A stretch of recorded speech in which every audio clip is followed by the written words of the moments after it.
So what is written here? PLC is giving magic for you. Exactly. Today PLC is going to give you magic. So wait for the magic. उससे पहले हम lecture को start करते हैं. Hello dear aspirants, I Suraj welcoming all of you to our new educational platform that is Perfect Learning Club. So आज बात होगी magic की, लेकिन मैजिक के पहले होंगे कुछ एक्सक्लूसिव क्वेश्चंस जो आपके दिल दिमाग को हिला देंगे. एग्जैक्टली जेई के कुछ ऐसे क्वेश्चंस होंगे जिनको करने में मजा बहुत आने वाला है. सो बिना किसी मोह माया के in the language of Aditya sir. अच्छा हाँ, आप लोग केमिस्ट्री तो पढ़ रहे हो ना अच्छे से? Chemistry atom and atomic structure अच्छे से चल रहा है. आदित्य सर की क्लास आप लोग मिस नहीं करिए. There are a lot of content जो कि मेंस लेवल के हैं. मेंस लेवल के नहीं, मैं कह सकता हूं कि कहीं भी आपको मिलने नहीं वाले हैं ऐसे ऐसे कॉन्सेप्ट. न्यूट्रॉन की थियरी बनी नहीं है, लेकिन वहां पर न्यूट्रॉन की थियरी बन गई है. आप लोग जाके देखिए, मजा बहुत आने वाला है. अगर आप इस परफेक्ट लर्निंग क्लब प्लेटफॉर्म को छोटा मान के चल रहे हैं, अगर इसे छोटा मान के चल रहे हैं तो भैया ये आपकी सबसे बड़ी गलती है. यहाँ पे ऐसे कंटेंट दिए जा रहे हैं जो आपको नहीं मिलेंगे कहीं. एग्जैक्टली नहीं मिलेंगे. सौरभ सर द्वारा मैथ की क्लासेस चलाई जा रही, वहाँ पे आप लोग विजिट करिए, देखिए. अच्छे से अच्छे तरीके से आपको हर एक टॉपिक समझाने का बेहतरीन प्रयास किया जा रहा है. अभी मैट्रिक्स स्टार्ट हो चुका है क्लास 12th की. धीरे धीरे 9th 10th 11th 12th हर एक क्लासेस के हर सब्जेक्ट के सभी टॉपिक वाइज या पूरे शेड्यूल वे में लेक्चर्स आपको धीरे धीरे मिल रहे हैं. सो आप लोग अच्छे से पढ़ाई करते रहिए. और स्टार्ट करते हैं आज के मैजिक से पहले कुछ एक्सक्लूसिव क्वेश्चंस की, उसके बाद बात करेंगे मैजिक की. और मैजिक में आपको रुकना है, देखना है मैं कैसे मैजिक की बात कर रहा. So let us start. सो ये है हमारा होमवर्क क्वेश्चन. होमवर्क क्वेश्चन में हम लोग ने दिया था एक क्वेश्चन जिसमें हमें फाइंड करना था अल्फा बाय बीटा का dimension formula. In equation P is equal to alpha by beta e the power, ये एक्सपोनेंट है minus alpha z divided by k theta. जहां पे हमारा P है क्या, प्रेशर, Z क्या है, डिस्टेंस है, थीटा क्या है, हमारा टेम्परेचर है, और K क्या है, हमारा बोल्ट्जमैन कांस्टेंट है. बोल्ट्जमैन कांस्टेंट को आप लोग आगे पढ़ोगे. एक्चुअली देखो, अगर मैं चाहता तो मैं मोशन से स्टार्ट कर सकता था और ये वाला चैप्टर जो है लास्ट में बताता. क्यों?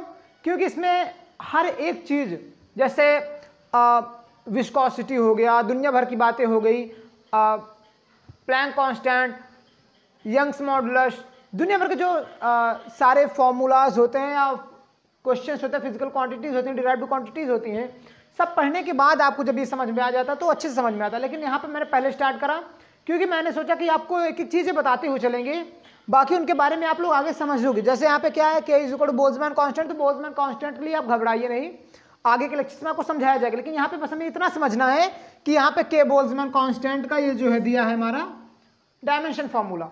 हमें फाइंड करना है क्या, अल्फा बाय बीटा का डायमेंशन फॉर्मूला. हमने प्रीवियस लेक्चर में सारे कॉन्सेप्ट को अच्छे से समझाया था कि एक्सपोनेंट में जो पावर होता है वो डायमेंशन लेस होता है, और एक्सपोनेंट जो होता है वो खुद में ही अपने आप में डायमेंशन लेस होता है.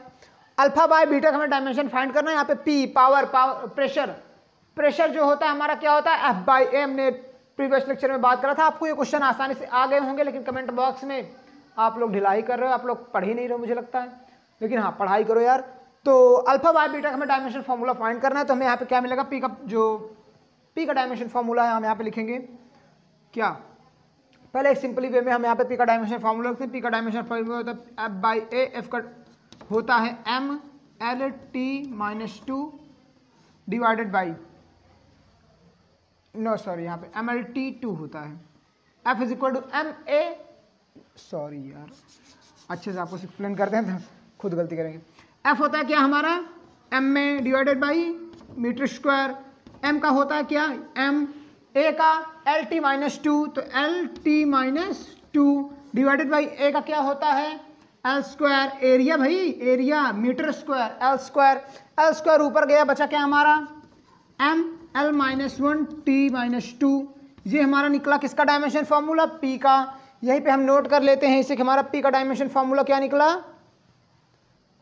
ML1 -1 t-2, यानी कि P बराबर क्या निकला, ML-1 t-2। ओके, यहाँ पे हम नोट कर लिए। अब बात करते हैं अल्फा बाय बीटा की हमें फाइंड करना है। तो हम यहाँ पे देखेंगे क्या एक दी पावर जो एक्सपोनेंट में लिखा हुआ है, यानी कि ये प्रीवियस लेक्चर में हम लोगों ने बात करा था कि डायमेंशन लेस होता है। तो डायमेंशन लेस होता है तो हमने यहाँ पे उठाया minus alpha by alpha z divided by k theta is equal to क्या हुआ भैया हमारा डायमेंशन लेस। डायमेंशन लेस मतलब M0 L0 T0। Are you all getting? अब देखो अल्फा के अलावा जितने भी हमारे पास क्वांटिटीज हैं सबका डायमेंशन फॉर्मूला हमें पता है। तो हमने अल्फा को लिया एक साइड में, इज इक्वल टू कर दिया M0 L0 T0, के को इधर लाया मैंने, हो गया मल्टीप्लिकेशन के, और यहाँ पे क्या थीटा डिवाइडेड बाई क्या चला गया जेड। हमारा जेड क्या है, हमारा डिस्प्लेसमेंट है, लिख दिया ऐसे। अब हम देखो यहाँ पे अल्फा का हम directly negative symbol positive symbol से कोई मतलब नहीं है, सिंबल डायमेंशन फॉर्मूला सिंबल का नहीं होता भैया। तो यहाँ पे हमने क्या देखा, के हमारा क्या है बोल्ट्जमैन कांस्टेंट, इसका है ML2 t-2 थीटा -1। तो यहाँ पे हमने लिख लिया M0 L0 T0, उसके साथ में हमने यहाँ पे क्या लिखा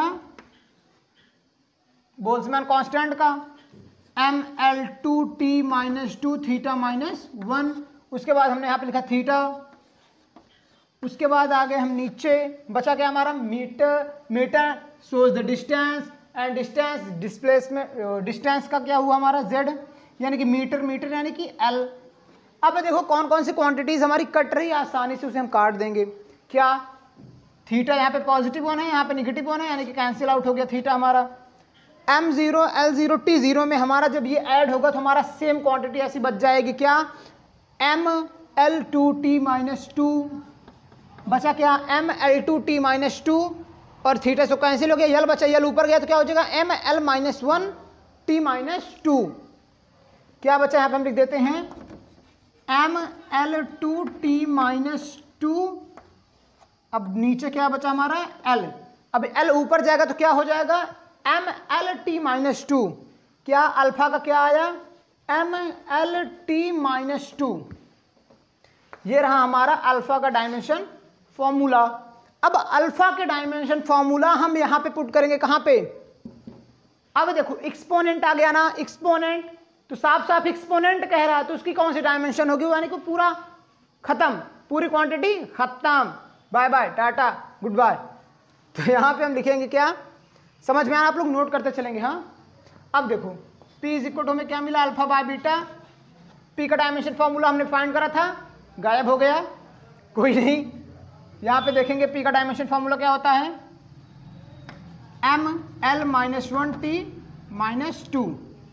एम आई राइट, M में ML-2 -1 और divided by metre square t-1 आ गया। अब डिवाइडेड बाय P इतना आया बराबर, हाँ। अब अल्फा, अभी हम यहाँ पे P ऐसे डायरेक्टली लिख दिए। अब हम अल्फा का लिखेंगे तो क्या हो जाएगा ML-2 divided by beta is equal to ML-1 t-2। क्या क्या कैंसिल हो रहा है, t-2 से t-2 गया, M से M गया, L इधर है, L-1 इधर है, तो हमने बीटा को उसमें उधर साइड लेके गए, बचा क्या ML-2 is equal to ML-1, sorry यहाँ पूरा हम कैंसिल कर चुके हैं ऑलरेडी, तो यहाँ पे हम लिखेंगे L is equal to beta L-1। अब L-1 इधर आए तो क्या हो जाएगा, इधर से हम लेके आएंगे तो L बाई L-1, L-1 ऊपर जाएगा तो क्या हो जाएगा L+1, यानी कि into L+1 is equal to beta. अब बीटा इज इक्वल टू क्या हुआ हमारा L², समझ रहे हो, बीटा इज इक्वल हमारा क्या आया L²। अल्फा हमारा कितना आया था ML-2 आया था, बीटा कितना आया L² आया। तो हमें फाइंड क्या करना था alpha by beta in P is equal to alpha by beta. Okay, तो हम यहाँ पे नोट करते चलना, हाँ, क्योंकि ये क्वेश्चन है काफ़ी इंपॉर्टेंट, अभी बताएंगे कैसे इंपॉर्टेंट है ये। अब हमें फाइंड करना क्या था अल्फा बाय बीटा, तो अल्फा बाय बीटा की वैल्यू क्या आई ML-2 डिवाइडेड बाई L2, ऊपर गया, बचा क्या ML-2 इंटू L-2, बचा क्या ML-1 t-2 alpha by beta. ये रहा हमारा भैया आंसर। तो ये रहा हमारा आंसर। कैसे आया? पहले मैंने इसे डायमेंशनलेस माना, डायमेंशनलेस मान के हमने अल्फा का डायमेंशन फार्मूला निकाला, अल्फा का डायमेंशन फार्मूला आ गया तो हमने इतने इक्वेशन से बीटा का भी निकाल लिया और फिर अल्फा बाई बीटा को रख दिया। समझ रहे हो? तो यही है हमारा वे। और ये इंपॉर्टेंट क्यों है? क्योंकि ये सवाल है जेई का, क्योंकि ये सवाल है जेईई का, ज्वाइंट एंट्रेंस एग्जाम का। सो इरेज करते हैं, आते हैं नेक्स्ट क्वेश्चन पे। सो आ गए हम अपने अगले क्वेश्चन पे। तो यहां पे देखेंगे कि हमें फाइंड करना क्या, टाइम। टाइम कैसे फाइंड करना है? In terms of G, H and C, where G is gravitation, H is Planck constant and Planck constant क्या होता है? प्लैंक कांस्टेंट देखो, energy upon frequency where 1/t। Okay, 1/t यानी कि टाइम के कितने अंतराल में एक फ्रीक्वेंसी कंप्लीट हो रही है, यानी कि एक टर्न कंप्लीट हो रहा है। जैसे एक चौक है यहां पे, ऐसे एक रोटेशन ये कंप्लीट किया, यहां से स्टार्ट हुआ, एक रोटेशन ये कंप्लीट हुआ तो कितने टाइम में? मान लो ये t टाइम में एक रोटेशन कंप्लीट हुआ तो इसकी फ्रीक्वेंसी क्या हुई? 1। अगर t बराबर 1 है तो फ्रीक्वेंसी कितनी हुई? 1। और ये फिर से एक बार राउंड लगाना शुरू कर दिया तो अब टाइम हो कितना? 2। तो फ्रीक्वेंसी भी क्या होगी? इसी के हिसाब से अपनी बढ़ती जाएगी, यानी कि अगर 1 सेकंड में अगर ये 2 बार राउंड कर ले रहा है तो फ्रीक्वेंसी 2 हो गई। इसी तरीके से ये सब आगे आप लोगों को समझ में आएगा, तो हम लोग स्प्रिंग वेव वगैरह सब पढ़ेंगे तब। बाकी अभी आप लोग इसीलिए कह रहे हैं कि अभी आप लोग बस इतना जान लो। अगर मैंने प्लैंक कांस्टेंट की बात कर दी तो आप बोलोगे क्या कि प्लैंक कांस्टेंट की क्या होता है? Dimension formula. मैं तुरंत बताऊंगा डायमेंशन फार्मूला इसका होता है ml2 t-1। तो आप लोग डायमेंशन फार्मूला रख के डायरेक्टली क्वेश्चन को सॉल्व करोगे, ज्यादा टेंशन नहीं पालना है यहाँ पे। और सी क्या हमारा? स्पीड ऑफ लाइट है, स्पीड ऑफ लाइट। ओके, और ये क्वेश्चन और लिखा हुआ कि f बराबर alpha beta where exponent is equal to minus exponent the power minus x square divided by alpha k t। तो इसमें हमें फाइंड करना है alpha beta, alpha into beta का डायमेंशन फॉर्मूला। तो भैया अभी जो मैंने क्वेश्चन कराया जस्ट उसी पे बेस्ड ये भी क्वेश्चन है, और ये भी जेई में आ चुका है। क्या आ चुका है? मेंस के क्वेश्चन है भैया, एडवांस के नहीं है, सॉरी। ये मेंस का जेई मेंस में आ चुका है। जेई मेंस में आई थिंक 2016 या ऐसा कुछ आया था जनवरी में। तो f is equal to alpha beta e the power minus x square alpha k t. ये प्रीवियस क्वेश्चन जो अभी मैंने कराया, जो होमवर्क क्वेश्चन था, उसी पे बेस्ड है। आप लोग इसे ट्राई करोगे या मैं फिर दे रहा इसे होमवर्क क्वेश्चन? आप लोग यार ट्राई करो। अगर इसे कर ले रहे हो तो कोई दिक्कत नहीं, लेकिन अगर नहीं कर पा रहे हो तो अगर कमेंट बॉक्स में दिक्कत है तो भैया देखो, कमेंट बॉक्स में प्रॉब्लम हो रही तो वहीं नीचे लिंक दी हुई है क्वेश्चन की, और सॉरी वहाँ पे एक डाउट फॉर्म दिया गया है, डाउट फॉर्म की लिंक दी हुई है। लिंक पे क्लिक करिए, आप लोग आ जाओगे डाउट फॉर्म पे। वहाँ पे लिखा रहेगा नेम आप फिल करोगे, क्लास फिल करोगे, फिर लिखा रहेगा मोबाइल नंबर। अगर आप लोग हमसे जुड़ना चाहते हो, डायरेक्टली इंटरैक्ट करना चाहते हो तो वहाँ पे मोबाइल नंबर आप फिल करिए। हमारे एक्सपर्ट्स मोबाइल नंबर को देख के आप लोगों को हमारे बैच में इनरोल कर देंगे। फ्री बैच भैया, कोई नहीं, आप लोग हमारे साथ में डायरेक्टली इंटरैक्ट कर सकोगे बस, और कुछ नहीं। डायरेक्टली फ्रिक्वेंटली क्वेश्चंस पूछ सकोगे। उसके बाद रहेगा कि टॉपिक कौन सा है आपका, किससे रिलेटेड आप डाउट पूछना चाहते हो। अगर टॉपिक है आपका, टॉपिक लिख दिया, और डाउट अगर आपका रिटर्न है तो आप रिटर्न डाउट लिख दो।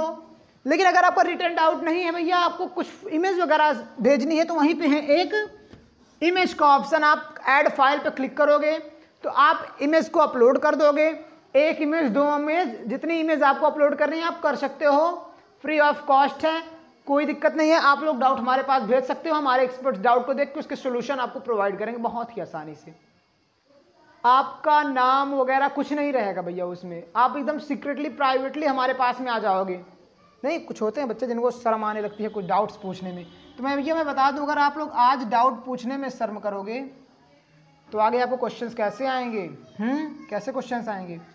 चलिए फिर फिलहाल अपने क्वेश्चन पे आते हैं। तो यहाँ पे आपका होमवर्क क्वेश्चन है, आप लोग इसे अटेम्प्ट करिएगा। नहीं आता है तो भैया इसे क्वेश्चन को, अच्छा इस क्वेश्चन को मैं कोड दे रहा है एक, हाँ #002, ये दूसरा होमवर्क है हमारा। तो #002 #002 आप लोग वहाँ पे डाउट फाइल में यानी कि डाउट रिटर्न डाउट में ऐसे लिख दोगे #002, तो मैं समझ जाऊंगा कि आप लोग इसी क्वेश्चन की बात कर रहे हो, मैं तुरंत आपको सोल्यूशन भेजूंगा। ओके, नेक्स्ट लेक्चर में सोल्यूशन हम देंगे नहीं आपको, पहली बात तो ये, नेक्स्ट लेक्चर में सोल्यूशन को मैं नहीं देने वाला, आप लोग खुद से ट्राई करेंगे। अगर नहीं आता तो आप लोग लिंक पे जाके क्लिक करके वहां से पूछेंगे तो वहां पे आपको सोल्यूशन प्रोवाइड किया जाएगा। फिलहाल time in term of G, H and C, हमें टाइम को फाइंड करना है in terms of G, H, C। फिलहाल अगर मैं चाहूं तो इसे भी ना कराऊं, क्योंकि ऑलरेडी मैंने एक क्वेश्चन करा दिया है। कैसा क्वेश्चन? एक क्वेश्चन मैंने कराया था पहले ही कि मास को हम रिप्रेजेंट करो इन टर्म्स ऑफ समथिंग, ऐसा कुछ था, कुछ टर्म दिया हुआ था और उसमें भी कुछ अलग अलग फंडामेंटल क्वांटिटीज थी, 3 क्वांटिटीज थी कि अगर मान लो इसे फंडामेंटल क्वांटिटीज को MLT फंडामेंटल क्वांटिटीज को चेंज करके कुछ अलग फंडामेंटल क्वांटिटीज दे दी जाए तो हमें बताओ मास इन टर्म्स ऑफ दैट। तो अगर मैं चाहूं तो ये क्वेश्चन भी ना कराऊं, क्योंकि मैं इसको क्वेश्चन करा चुका हूं, लेकिन मैं करा दे रहा आप लोगों के लिए। एक बार और देख लो, नेक्स्ट क्वेश्चन हो सके तो मैं फिर दे दूं इसी टाइप का। मैंने बताया ना, एक क्वेश्चन अगर आप लोग कर ले रहे हो तो जेईई में क्वेश्चन रिपीट नहीं होते, ये सच्ची बात है, जेईई में क्वेश्चन रिपीट नहीं होते, लेकिन क्वेश्चन के क्राइटेरिया के काफी नजदीक हम लोग आ जाते हैं। ओके, अब जैसे 1-2 टाइप के क्वेश्चन ऐसे कर लिए तो तीसरे टाइप का अगर क्वेश्चन को चेंज करके दे रहा तो आप लोग समझ जाओगे आसानी से। ओके, तो यहां पे क्या हुआ, बोर्ड एग्जाम के लिए भी इंपॉर्टेंट है ये। अगर आप लोग सोच रहे हो कि जेईई क्वेश्चन है, तो नहीं भैया, क्योंकि देखो लेवल जो होता है ना स्टूडेंट्स का धीरे धीरे बढ़ रहा है, बढ़ रहा है। जैसे देखो जो क्वेश्चन आज के पहले IIT जेईई एडवांस में आते थे, IIT में आते थे जेईई एडवांस में, वो क्वेश्चन लगभग क्वेश्चंस आ रहे हैं जेईई मेंस में, जेईई मेंस में आ रहे हैं। और जो क्वेश्चन जेईई मेंस में आते थे वो समथिंग क्वेश्चंस CBSE और स्टेट बोर्ड्स में आ रहे हैं। ओके, सो क्वेश्चंस को आप हल्के में ना ले, पढ़ाई को लगातार करते रहें। क्वेश्चंस पेंडेमिक की वजह से 1-2 बार आप प्रमोट हो जाओगे, लेकिन आपकी लाइफ भैया आपको प्रमोट नहीं होने देगी, वो आपको लगातार भिड़ाए रहेगी इसी में। तो चलिए हम बात करते हैं टाइम को भी फाइंड करना है। तो मान लीजिए टाइम है हमारा, ये प्रोपोर्शनल होता किसके, टर्म्स ऑफ किसका फाइंड करना है, G, H और C के। तो हमने भैया मान लिया G, H और C के प्रोपोर्शनल मान लिया, लेकिन हाँ ऐसे कुछ पार्स होंगी, तो मैंने पार्स को मान लिया क्या, G the power A, H the power B, C the power C।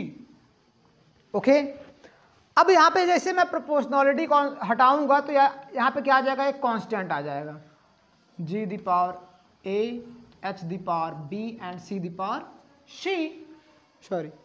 C। तो अब देखो हमारा यहाँ पे क्या है, G ग्रेविटेशन है, ग्रेविटेशनल फार्मूला है। तो G का फॉर्मूला हमें आगे ग्रेविटेशन पढ़ेंगे तो समझ में आएगा, लेकिन अभी आप बस इतना जान लो कि ग्रेविटेशनल फार्मूला का क्या होता है, क्या डायमेंशन फार्मूला। तो हमारा होता है G बराबर होता है Km1 m2 divided by r²। तो यहाँ पे डायरेक्टली फॉर्मूला लिखेंगे हम, kg पर मीटर स्क्वायर बराबर, सॉरी यार, हाँ ग्रेविटेशन फार्मूला क्या होता है हमारा, F होता है, यहाँ पे हमारा फोर्स फाइंड करने के लिए होता है ग्रेविटेशन फार्मूला क्या है, F बराबर Gm1 m2 divided by r²। तो G को फाइंड करना, तो G क्या हो जाएगा हमारा, FR² divided by m1 m2। सोचो इतने छोटे से फॉर्मूला में हम गलती करने वाले थे। तो G बराबर होता है हमारा FR² divided by m1 m2।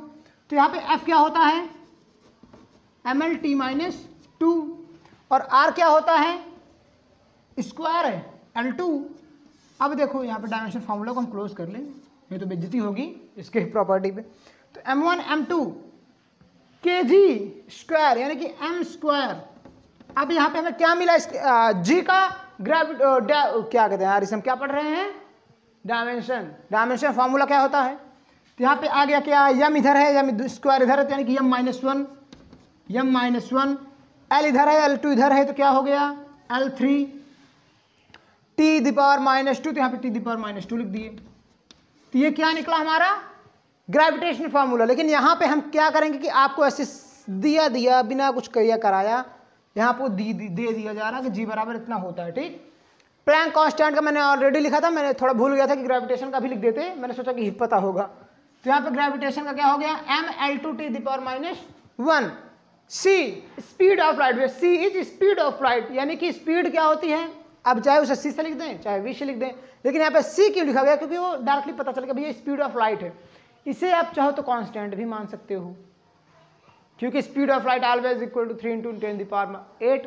बाकी यहाँ पे हम इनकी इच्छा पूरी कर दे रहे हैं,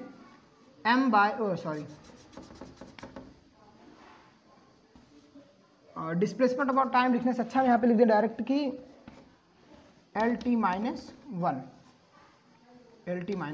ओके, m0 LT-1।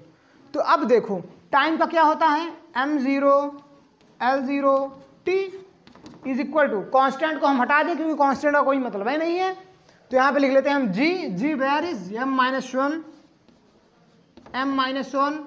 L3T⁻²। फिर अब क्या आया हमारा, h Planck constant, where Planck constant is mL2T⁻⁻1। Then क्या आया LT-1। अब m को एक करेंगे, l को एक करेंगे, t को एक करेंगे। कैसे करेंगे, m, अब देखो -1 यानी कि m हमारा हो गया क्या, कैंसिल, कोई मतलब नहीं है। अब l की बात करते हैं, L3 L2 L1 यानी कि 3 2 5 1 6 L⁻⁶ t -2 -1 यानी कि 2 1 3 1 4 यानी कि T⁻⁴। ओके। क्या आया m0 LT। अब देखो, अब हम m का कंपैरिजन करेंगे किसमें, m का कंपैरिजन करेंगे m से, यहाँ पे m0 हम लिख देते हैं। तो भैया 0 बराबर 0 कुछ नहीं, मतलब यहाँ पे कोई कतई मतलब है नहीं आया कोई। अब यहीं पे हम यहाँ पे थोड़ा अच्छे से लिख देते हैं, L⁻⁶ T⁻⁻4 m⁻0, ओके। अब यहीं पे हम देखेंगे क्या, यहीं पे देखेंगे कि हमारी एक लगा था सिंबल, किसका, A का, यहीं पे लगा था क्या B का, यहीं पे लगा था क्या C का। यहाँ पे थोड़ा हम गलती कर दिए, डायरेक्टली सिंबल को पहले मल्टीप्लाई करा लें उसके बाद लिखते हैं। हाँ तो चौक को चेंज करते हैं, हाँ यहाँ पे लिखेंगे क्या, यहाँ पे m-1 m, थोड़ा इसे हम अरेंज करते हैं अलग से, इसे कट कुट सब खत्म, यहाँ पे कटेगा नहीं अभी, m-1 L3, यहाँ पे भी हम कटेगा नहीं, हम डायरेक्टली से लिखेंगे। पहले मैं भूल गया इसकी, ये क्या है हमारी यहाँ पे एक तरीके से विमाएँ हैं, तो विमाओं को लिखना मैं भूल गया, तो यहाँ पे मैं मल्टीप्लाई कराता हूँ अगेन, इज इक्वल टू का सिंबल छोटा सा दिख रहा है आपको, तो क्या हुआ ये m-a L3a T2-2a, ओके। अब यहाँ पे क्या आया mb L2b T-b, यहाँ पे क्या आएगा LC T-c। अब इसे हम अरेंज करेंगे, अब इसे अरेंज करने में भैया मज़ा आएगा, थोड़ा सा मज़ा आएगा। L0T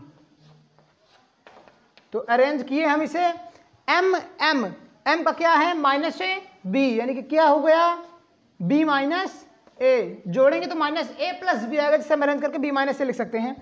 l का क्या आया 3a 2b c, 3a + 2b + c, 3a + 2b + c। हाँ अब t आया, t का क्या लिखेंगे -2a -b -c, माइनस को कॉमन ले रहे हैं, लिखेंगे 2a + b + c। Got it. अब थोड़ा करते हैं इसे इरेज, आप लोग कर लीजिए नोट यहां से, इसके आगे हम बताते हैं। नोट कर लो, स्क्रीनशॉट ले लो, या तो छाप लो, छापने में तो तेज होगी ही, स्कूल में छापते थे ना। हाँ तो देखो यहाँ पे क्या आया, अब देखो m की यूनिट को, l की यूनिट को, t की यूनिट को हम करते हैं कंपेयर। m की यूनिट क्या है यहाँ पे 0, यानी कि b - a is equal to क्या मिला हमें 0। इसे हमने क्या माना, एक इक्वेशन मान लिया। 3a 2bc, 3a plus 2b plus c बराबर क्या आया हमारा 0। इसे मैंने इक्वेशन नंबर सेकंड माना। अब देखो 2a bc, 2a plus b plus c is equal to क्या 1 है, लेकिन यहाँ पे माइनस अटैच्ड है तो उधर गया तो क्या हो गया -1। ओके, अब देखो इन तीनों इक्वेशन को करेंगे हम लोग सॉल्व। इक्वेशन सॉल्व करना आता है, मैथ के सर ने कुछ सिखाया है, मैथ के सर ने सिखाया है आपको करना इक्वेशन क्या। अब देखो एक बात, अगर कहीं क्वांटिटी में कोई यानी कि डिजिट्स में गलती हो रही तो उसे आप लोगों का काम है सुधारना, नहीं तो गलती कर भी रहे तो कमेंट बॉक्स में आ जाओ। तो अब देखो इसे हम करेंगे सॉल्व। ओके, तो सबसे पहले सॉल्व करने का तरीका हम इसे पहले पूरा माइनस कर देते हैं एक में। तो क्या हो जाएगा 3 में से 2 गया कितना आया a, 2b में से b गया कितना आया b, c में से c गया कैंसिल हो गया, बराबर कितना मिला 0 में से -1 गया 1 आया। अब हमें क्या मिला a plus B is equal to 1 and minus a plus B is equal to 0। अब इसे हम करेंगे सॉल्व, तो हमारा जोड़, अब इसे हम 2 इक्वेशन और बनाइए, क्या हुआ 4th है, इसे हम 5th मान लेते हैं। तो 4th और 5th को जब हम ऐड करेंगे तो हमारा क्या बचेगा 2b इज इक्वल टू 1। तो b इज इक्वल टू क्या आएगा हमारा 1/2। Exactly b is equal to 1/2। अब b की वैल्यू जैसे हम यहाँ पे रखेंगे, जैसे यहाँ पे हम रखते हैं a plus 1/2 is equal to 1, तो हमारा क्या आ जाएगा -1/2। Am I right?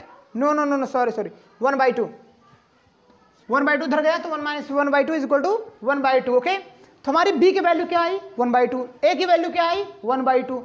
अब हम a और b की वैल्यू या तो इसमें रख दें या तो इसमें रख दें, फाइंड कर लेंगे c की वैल्यू। सो यहाँ पे हम फाइंड करते हैं c की वैल्यू किसमें रख के, इक्वेशन नंबर 3 में।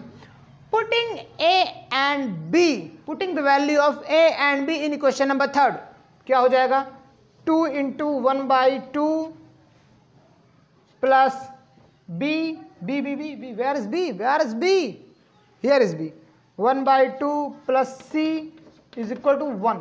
ओके, -1। अब देखो ये भैया हमारे स्वाहा बचा क्या 1 + 1/2, 1 + 1/2 इज इक्वल टू 3/2। तो 3/2 plus c is equal to -1। अब हम देखो इसे उधर लेके जाएंगे तो क्या हो जाएगा c is equal to -1 minus 3/2 क्या हो जाएगा -5/2 -2 -3 5/2। ये हमारा आया आंसर c का, c इज इक्वल टू -5/2। अब देखो हमारा इक्वेशन क्या था, इक्वेशन का था इक्वेशन हमारा कि हमारा जो t था वो प्रोपोर्शनल था किसके, एक ग्रेविटेशन के जिसका पार हमने दिखा था a, एक प्लैंक कांस्टेंट था हमारा, प्लैंक कांस्टेंट या साथ प्लैंक कांस्टेंट था b, और तीसरा क्या था हमारा c जिसकी पावर थी c। तो अब हमें क्या मिला a का a b और c, तो सबको हम यहाँ पे कंक्लूड करते हैं। तो हमारा क्या हुआ t is equal to k, proportionality हटा दिए, g की वैल्यू हमने यहाँ पे क्या पुट करी, g की वैल्यू कहाँ गई a where is 1/2, a the power 1/2, h the power 1/2 and c the power -5/2। इसे क्या लिखेंगे हम k is equal to √GHc। या हम ऐसा क्यों लिख रहे हैं भैया, हमारा दिमाग खराब है, काम क्या लिख रहे हैं, यही हमारा भैया आंसर होगा डायरेक्टली। अगर आप चाहो तो आंसर लिख दो, नहीं अगर आपको इक्वेशन बनानी है, फॉर्मूला बनाना है आपको, फॉर्मूला, तो यहीं पे देखो भैया √GHc, c का 1/2 हो गया, उसके बाद हो गया क्या -5। ये आ गया हमारा t। तो ये रहे हमारे क्वेश्चन के सॉल्यूशन।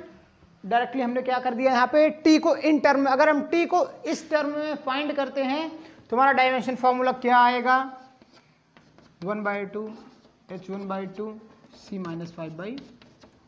ये रहा हमारा डायमेंशन फॉर्मूला फॉर इसके। अब देखो थोड़ा इसे हम और अच्छे से लिखेंगे अगर ना, और अच्छे से लिख दें, 1/2 को क्या लिख सकते हैं, 1/2 को क्या लिख सकते हैं,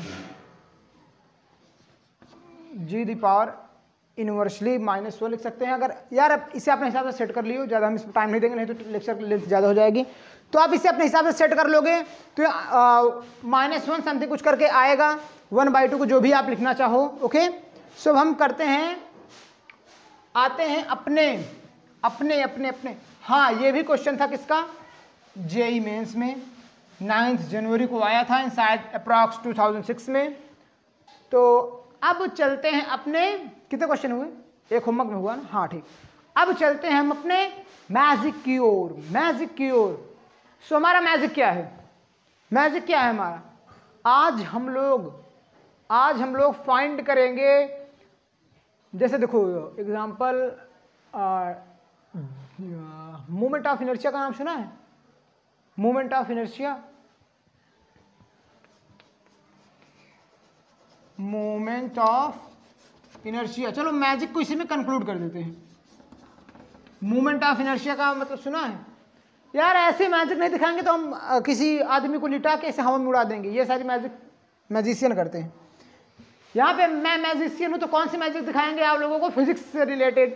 तो यहाँ पे क्या है, मोमेंट ऑफ इनर्शिया का नाम सुना है, ये क्या होता है, I think moment of inertia जड़त्व, नहीं, मोमेंट ऑफ इनर्शिया होता है, चलो बाद में बताएंगे, भी याद आ जाएगा तो हिंदी में, लेकिन अभी आ जाना। मोमेंट ऑफ इनर्शिया अगर मैं बता दूं कि मोमेंट ऑफ इनर्शिया किस पे डिपेंड करता है, किस पे डिपेंड करता है, तो क्या आप लोग इसके फॉर्मूला को बता सकते हो?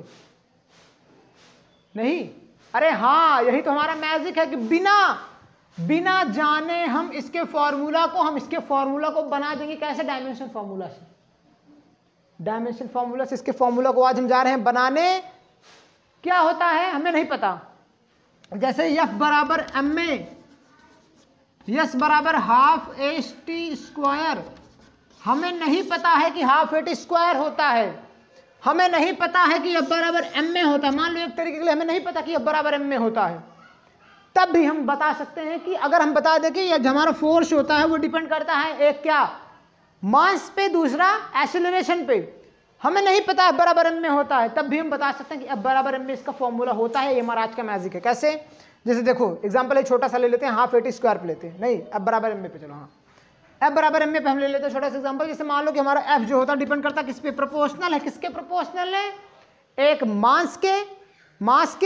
मास नहीं अच्छी, मास MASS, एक मास के, दूसरा एक्सेलरेशन के। तो मास के, अब इसकी कुछ पार्ट्स तो होंगी ही ना, कुछ पार्ट्स मान लो A, अब एक्सेलरेशन की कुछ पार्ट्स मान लो B, ठीक। अब देखो फोर्स का हमने डायमेंशन फॉर्मूला आपको पूरा एक लिस्ट दी थी, नहीं भी दी थी तो फोर्स कितने दिनों से हम पढ़ रहे हैं, M में, यानी फोर्स का डायमेंशन फॉर्मूला तो हमें पता ही है, MLT-2। अब देखो इज इक्वल टू करके कांस्टेंट लगाए, कांस्टेंट लगा के क्या किया हम, m the power a the power b, ये है मास, ये है एक्सेलरेशन। अब मास को हम करेंगे कंपेयर, एक्सेलरेशन को करेंगे कंपेयर। ओके, तो हमारा मास क्या है यहाँ पे, mass is tending to 0 and LT, acceleration हमारा क्या होता है, मीटर पर सेकंड स्क्वायर। LT क्या होता है हमारा, एक्सेलरेशन। तो एक्सेलरेशन को डायरेक्टली हम यहीं पे लिख दे रहे हैं, एक्सेलरेशन की पावर यहाँ पे कितनी देंगे, ऐसा छोड़ो ये नहीं, LT-2, okay, is equal to constant value m the power a का क्या होता है, एक्सेलरेशन होता है हमारा LT स्क्वायर, किसमें, माइनस के स्क्वायर में, दी पावर b लिखे, हाँ चलो लिख दिए। अब देखो m हमारा a है, m हमारा 0 है, यानी कि a के वैल्यू, अल्फा a की वैल्यू क्या आई, 0। ओके, इसे थोड़ा ऊपर रखते दिखिए, a बराबर 0। अब l की वैल्यू क्या है, कट गया, t दी पावर -2, कोई मतलब निकल रहा नहीं, यानी कि b की वैल्यू भी यहाँ पे अगर हम इसे कंक्लूड करें तो b की वैल्यू हमें क्या आ रही, 0। ओ सॉरी, m कहाँ 0 है, m तो यहाँ पे हमारा 1 है, और LT-1 की पावर अगर 0 कर देंगे तो ये 1 हो जाएगा, 1 पावर मानते हैं इसकी। तो ए दी पावर हमारा क्या आया 1 और b इज इक्वल टू क्या है हमारे 1 आया।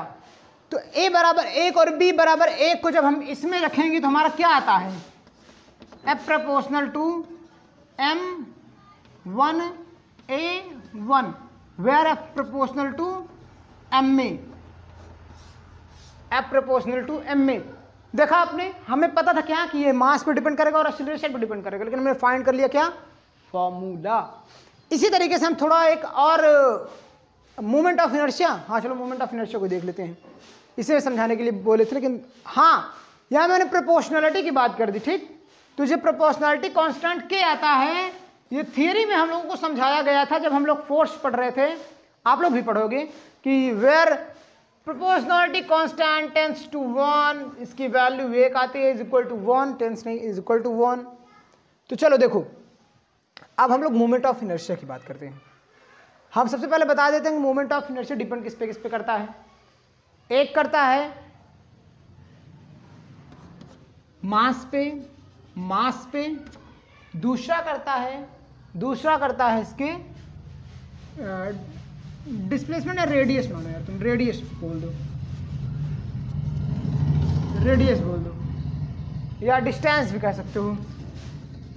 कहीं कहीं अगर सर्कुलर की बात हो रही तो रेडियस आप ले जाता है, नहीं तो डिस्टेंस लिया जाता है। आर ले लो या बी ले लो या सी ले लो, तुम्हें जिस पे मानना हो मान सकते हो, तुम्हारी इच्छा के अनुसार है। तो हम यहाँ पे आर को ले लेते हैं। तो हमारा क्या हुआ, मोमेंट ऑफ इनर्शिया में फाइंड करना है। इसके फॉर्मूला को भी हमें, इसका फॉर्मूला आपको पता है नहीं ना, मुझे पता है, चलो नहीं पता मुझे। मोमेंट ऑफ इनर्शिया के फॉर्मूला को हमें फाइंड करना है, लेकिन हाँ मोमेंट ऑफ इनर्शिया का डायमेंशन फॉर्मूला मैंने आपको उस लिस्ट में दिखाया था, नहीं दिखाया, चलो एक ऑफर और दे रहे हैं हम आपको। आप लोग डिस्क्रिप्शन बॉक्स में 2 PDF फॉर्म पड़े होंगे, उस पर क्लिक करेंगे तो आपको पता चल जाएगा पूरा डायमेंशन फॉर्मूलाज। ओके, तो फिलहाल के लिए मोमेंट ऑफ इनर्शिया का डायमेंशन फॉर्मूला देखो क्या होता है। डायमेंशन फॉर्मूला क्या होता है, dimension formula moment inertia is equal to ml² T⁻�0। ये होता है मोमेंट ऑफ इनर्शिया का डायमेंशन फॉर्मूला। आज हम बात करेंगे इसके फॉर्मूले की। हमें क्या पता है, ये m पे डिपेंड करता है और डिस्प्लेसमेंट r पे डिपेंड करता है। ओके, तो चलो मोमेंट ऑफ इनर्शिया का डायमेंशन फॉर्मूला इधर हम लिख लेते हैं। इज इक्वल टू कर लिए, प्रोपोर्शनल कर लिए, किसके, मास के, मान लो a, और किसके, डिस्प्लेसमेंट के, मान लो r⁵b। अब m को तो भैया m होता है, डिस्प्लेसमेंट यानी कि l होता है, यानी कि m⁴ a और l⁵b। अब देखो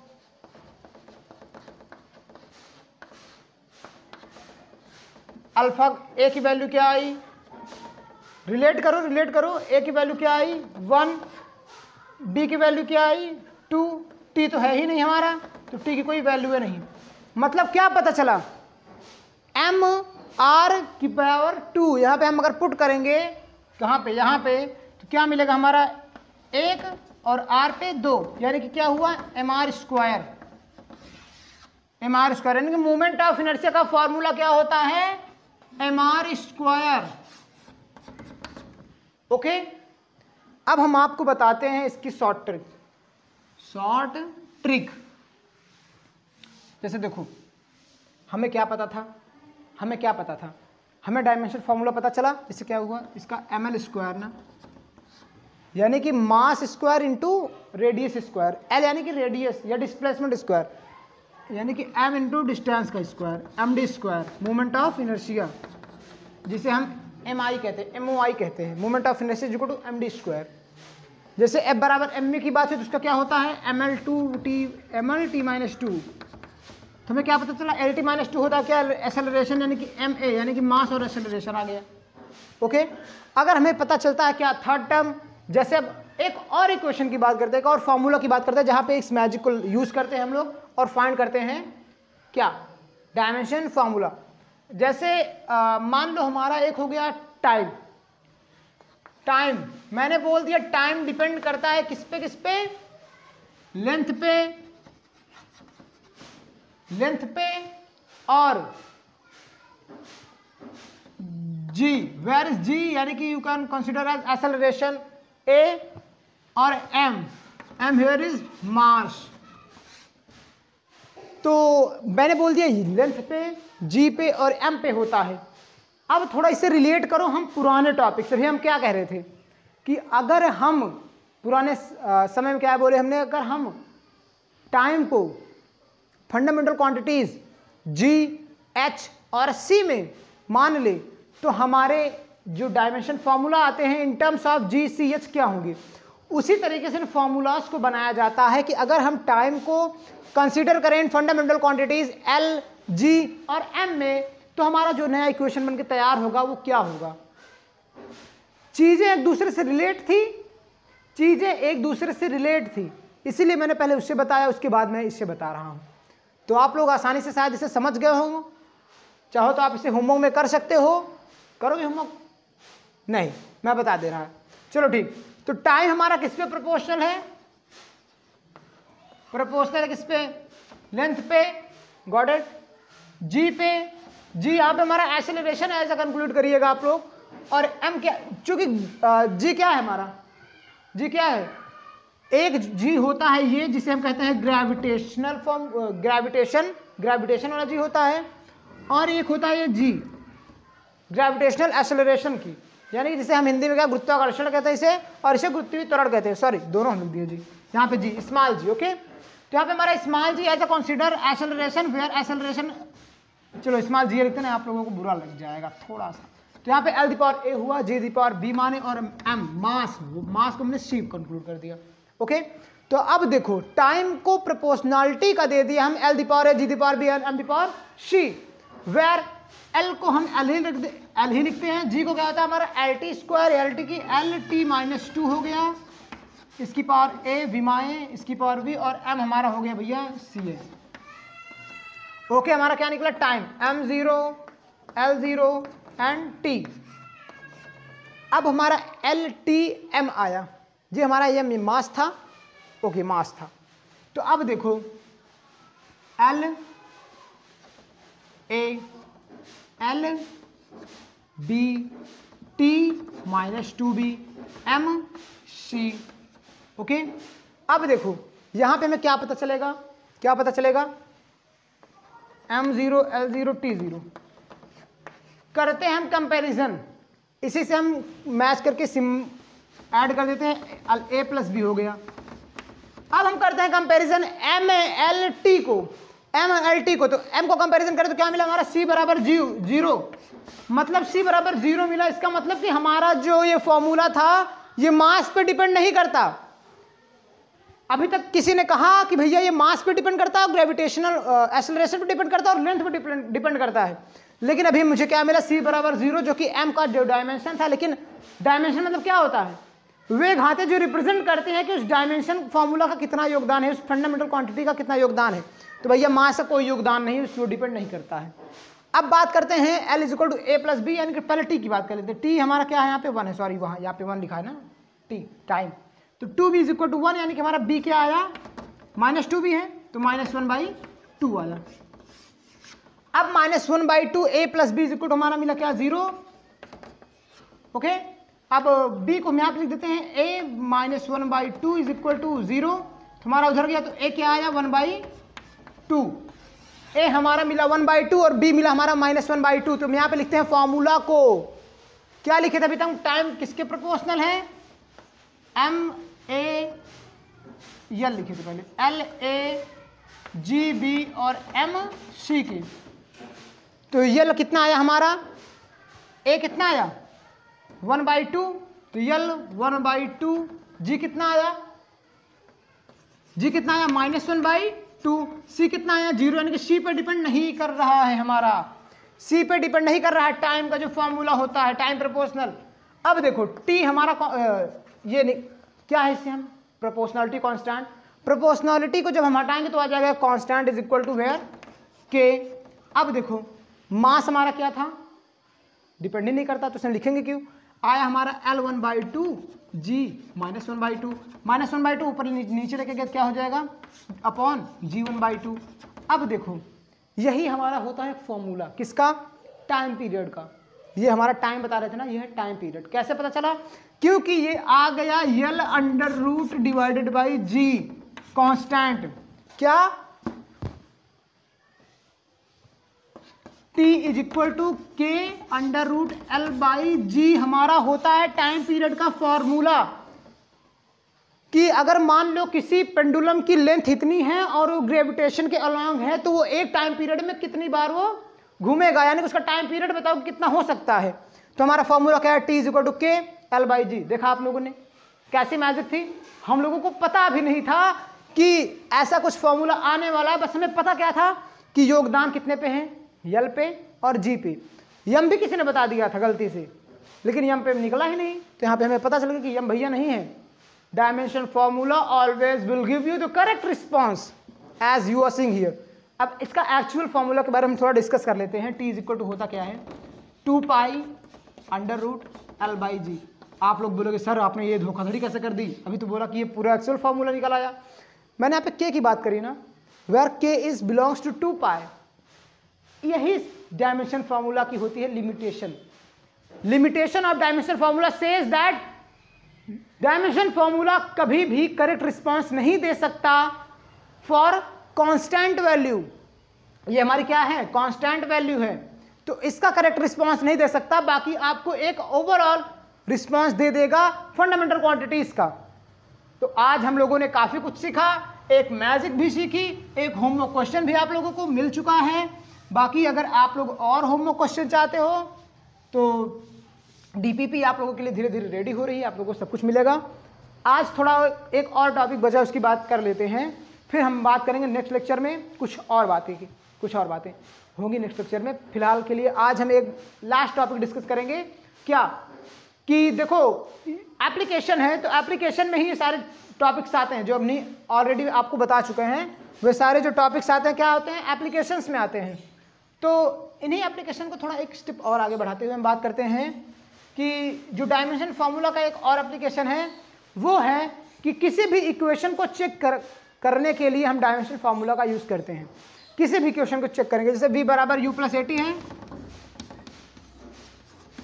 तो हमारा जो v है, v का डायमेंशन फार्मूला हमेशा इक्वल आना चाहिए u प्लस एटी के डायमेंशन फार्मूला से। v का जो डायमेंशन फार्मूला हमेशा u और एटी के डायमेंशन फार्मूला के बराबर होना चाहिए। f का जो डायमेंशन फार्मूला है हमेशा m और a के डायमेंशन फार्मूला के बराबर आना चाहिए। t का जो डायमेंशन फार्मूला है हमेशा अंडर रूट एल बाई जी के फार्मूला में आना चाहिए। मोमेंट ऑफ इनर्शिया का जो फार्मूला है वो हमेशा mr स्क्वायर के बराबर आना चाहिए। यही है हमारा एप्लीकेशन ऑफ डायमेंशन फार्मूला कि किस तरीके से हमारा डायमेंशन फार्मूला दोनों इक्वेशन को बैलेंस करने में मदद करता है। मान लो यहां पे किसी ने लिख दिया v बराबर m प्लस एटी, v बराबर m प्लस एटी। क्वेश्चन आते हैं ऐसे बोर्ड में कि which of the following equations are correct. जैसे उसी दे देंगे, पहले दे देंगे v बराबर u प्लस एटी, दूसरा ऑप्शन दे देंगे v बराबर m प्लस एटी, तीसरा ऑप्शन दे देंगे v बराबर m plus z t where z belongs to displacement, v बराबर u प्लस एल। अब बोलेंगे कि इसमें फाइंड करो भैया, यल हमारा दे देंगे कि लेंथ है। अब बोलेंगे कि इसमें फाइंड करो करेक्ट फॉर्मूला कौन सा है, करेक्ट फॉर्मूला कौन सा था। हमें यहाँ पे पता है कि v क्या होती है हमारी velocity lt minus one, u क्या होता है हमारा initial velocity that is lt minus one, a क्या होता है acceleration that belongs to lt minus two, and t क्या होता है हमारा t1। कट हुआ क्या हुआ lt माइनस वन को ऐड किए आया lt माइनस वन, तो lt minus one is equal to lt minus one, यानी कि हमारा करेक्ट आंसर है। इसी पर हम टिक मार देंगे। लेकिन हाँ, हम पहले सब को चेक करेंगे। अगर सब आते हैं पहले भी अगर हमारा मिल गया तो भैया हम दूसरे को चेक करने की जरूरत नहीं है। लेकिन अगर हमारा ये ऑप्शन लास्ट हुआ v बराबर u plus eighty last option हुआ, तो हम पहले m एटी को चेक करेंगे। v का हमारा क्या होता है lt माइनस वन, साफ साफ देख लीजिए, यम इसमें कंक्लूडेड नहीं है, मास इसमें कंक्लूडेड नहीं है, इस ऑप्शन को मार देंगे कट। दूसरा देखेंगे m, इसमें भी कट। तीसरा u प्लस एल है, देखेंगे lt minus one is equal to u है lt माइनस वन, यहाँ तक तो करेक्ट है। उसके आगे देखते हैं a क्या है lt माइनस टू, लेकिन यहाँ पे लेंथ क्या है भैया l दे दी है, यानी कि l square t minus two हो जाएगा, जो कि इनकरेक्ट होगा। तो ये भी मानेंगे कट, लास्ट ऑप्शन हमारा टिक मार देंगे। तो ऐसे क्वेश्चंस बोर्ड में भी आते हैं, थोड़े डिफिकल्ट लेवल पे जेईई मेंस में भी आते हैं। जेईई मेंस के क्वेश्चन को हम आपको दिखाएंगे नेक्स्ट लेक्चर में, अच्छे से अच्छे क्वेश्चन उठाएंगे। फिलहाल आप लोग इतना जानिए कि डायमेंशन फार्मूला के जो एप्लीकेशंस होते हैं उसके यही यूज थे। बिना हम डायमेंशन फार्मूला के इतना जान लिए कि किस पे डिपेंड करता है तो हम डायमेंशन फार्मूला निकाल सकते हैं। बाकी आज बात हुई कुछ न्यूमेरिकल्स की और बात हुई एप्लीकेशंस की। सो नेक्स्ट लेक्चर में हम लोग कुछ और न्यूमेरिकल्स लाएंगे, कुछ एक्सक्लूसिव न्यूमेरिकल्स लाएंगे जो कि जेईई मेंस लेवल के होंगे। जैसे कि आज आप लोगों ने क्या 4 क्वेश्चन जेईई मेंस के किए, 4 क्वेश्चन लगा जेईई मेंस का है नहीं ना? तो ऐसे ही बने रहिए हमारे साथ में, आपको हर एक क्वेश्चन लगेगा कि बहुत ईजी है। और लास्ट टॉपिक, एक और टॉपिक बचा है। हाँ, बोर हो रहे का? नहीं बोर नहीं हो भैया, टॉपिक थोड़ा सिंपल है कि जैसे अभी प्रीवियस लेक्चर में सौरभ सर ने कहा एक बात, सौरभ सर ने बताया कि भैया वैक्सीनेशन का काम चल रहा है। वैक्सीनेशन का जो काम है भारत सरकार द्वारा लगातार चल रही है। तो आप लोग भैया जरूर से जरूर अपने फैमिली मेम्बर्स को इंस्पायर करिए कि वे अपने आप को वैक्सीनेट कराएं। और अंडर 18 वालों के लिए भी वैक्सीन आ रही है और 18+ वालों के लिए तो ऑलरेडी लग रही है। आप लोगों तक भी जब भी पहुंचती है या नहीं भी पहुंचती तो आप लोग अपना रजिस्टर करिए और ज़रूर से ज़रूर वैक्सीन को लगवाइए। चूँकि आप लोग साइंस के स्टूडेंट हो, जितनी भी अफवाहें हो रही है, सौरभ सर ने ऑलरेडी कह दिया कि आप लोग साइंस के स्टूडेंट हो, तो अफवाहों पे ध्यान ना दो, रिजल्ट पे फोकस करो, रिजल्ट पे फोकस करो, इमेजिनेशन पे ज़्यादा मत जाइए आप लोग।